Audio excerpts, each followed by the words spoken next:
유엔 안보리 대북제재위원회 위원장을 맡고 있는 유엔 주재 독일 대사가 북한 정권의 탄도미사일 개발이 계속되는 상황에서 대북제재 완화는 정당성이 없다고 말했습니다. 또 대북제재 이행에 있어 일부 안보리 이사국들의 비협조는 문제라고 지적했습니다. 오택성 기자가 보도합니다. 크리스토퍼 호이스겐 유엔 주재 독일 대사는 16일 유엔 안보리 대북제재위원회 위원장으로서의 마지막 브리핑을 통해 북한의 계속되는 탄도미사일 프로그램을 거듭 경고했습니다. 호이스겐 대사는 북한이 지난 봄 탄도미사일을 발사했고 지난 10월 열병식에서는 신형 대륙간 탄도미사일을 공개했다면서 대량 살상 무기와 탄도미사일에 있어 북한은 전 세계에서 가장 위험한 나라라고 지적했습니다. 그러면서 지난 2년 동안 북한의 주요 도발이 없었다는 것은 정치적 해결책에 더 가까워졌다는 의미가 아니며 북한의 김정은 위원장은 의미 있는 대화도 거부했다면서 이런 상황이 변하지 않는 한 현 대북제재 수단에 대한 변화를 이야기하는 것은 정당화될 수 없다고 강조했습니다. 호이스겐 대사는 이날 브리핑에서 지난 2년간 대북제재위원회 위원장을 역임하며 느낀 문제점에 대해서도 지적했습니다.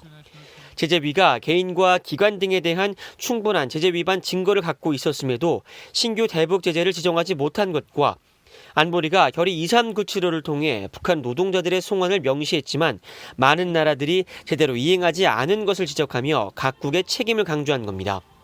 특히 안보리 결의를 통해 북한의 정제유 수입 한도를 50만 배럴로 제한했지만 북한의 정제유를 공급하는 나라들이 배럴이 아닌 톤 단위로 보고했다면서 이는 단순한 계산 문제라며 해결을 위해 많은 노력을 했지만 관련 당사자들이 계속 회피했다고 밝혀 중국과 러시아의 비협조 문제를 지적했습니다. 호이스겐 대사는 대북 제재가 북한의 인도주의적 상황에 미치는 영향에 대해서도 제재가 북한 주민들을 힘들게 한 것이 아니라 오히려 그 반대라는 점을 분명히 밝혔습니다.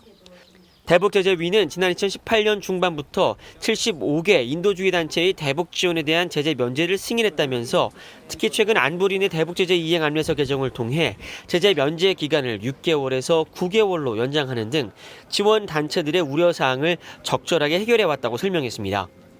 호이스겐 대사는 그러면서 북한의 신종 코로나 바이러스 대응으로 국경을 봉쇄하면서 지원 물품이 들어가지 못하는 등의 문제가 있었다며 인도주의 상황 악화의 책임은 북한 정권에 있다고 지적했습니다. VOA 뉴스 오택성입니다.